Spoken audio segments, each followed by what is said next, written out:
Guys, welcome to my channel. তো এতক্ষণ তো দেখতেই পাচ্ছ কিরকম বৃষ্টি পড়ছে, এখনই বৃষ্টি থামলো আর আমি ছাদে আসলাম। মাশাআল্লাহ এতগুলো মাধবীলতা ফুটছে আমার বাগানে। তারপর দেখো তরুলতাগুলো আকাশ ছুঁয়ে গিয়েছে, এই যে দেখো পুরো আকাশের উপরে উঠে গেছে নিজে নিজে। দেখো এই যে কত সুন্দর লাগতেছিল। অ্যান্ড বৃষ্টি পড়লে কিন্তু কিছু ভালো দিকও আছে আর কিছু ভালো খারাপের দিকও আছে। তো ভালো দিকগুলো আর খারাপ দিকগুলো তোমাদের সাথে আজকে শেয়ার করবো, চলো। তো ফার্স্টে খারাপ দিক হচ্ছে, দেখো আমার এখানে যে তরুলতাগুলো ফুটে সবগুলো একটা ফুটানো আছে, ফুটতে পারে না আর কি।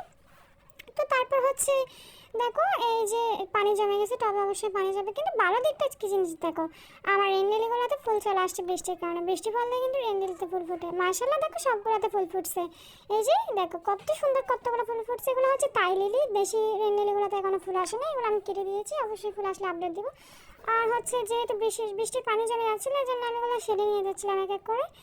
আর হচ্ছে দেখো পানি যে বেশি হয়ে গেলে রেলিংয়ের জন্য পানি ভালো, বাট এত বেশিও না, তাই জন্য যাতে বেশি পানি হয়ে না যায় সেজন্য আমি সেরে নিয়ে আসতেছি সবগুলো। এক এক করে সব কত টব আমি সেরের মধ্যে নিয়ে আসলাম। এগুলো নিতেও আমার বেশ কষ্ট হচ্ছিল, যেহেতু ছাদের এরকম বৃষ্টি হওয়ার কারণে সবগুলো পিছলা হয়ে গেছে। দেখো কত পিছলা এখানে, আর টবে তো সবগুলোতে পানি জমেছে। তো আমি ফাইনালি সেরের মধ্যে নিয়ে আসছি, দেখো সুন্দরভাবে এখানে পানি পড়বে না। আর বৃষ্টি পড়লে কিন্তু কাটিং থেকে খুব সুন্দর চারা করা যায়। যেমন দেখো আমি এখানে একটা কামিনী ফুলের চারা করেছি, এটা আমি অনেকদিন আগেই বসিয়েছি, বৃষ্টির কারণে চারা হয়ে গিয়েছে। তারপর গোলাপ গাছের অনেক ডাল বসেছি। তোমাদের কিছু চারা করার থাকলে এখন থেকে ডাল বসিয়ে ফেলো, কারণ বৃষ্টির সময় হচ্ছে ডাল থেকে চারা হয়। তো আজকের জন্য এতটুকু, বাই।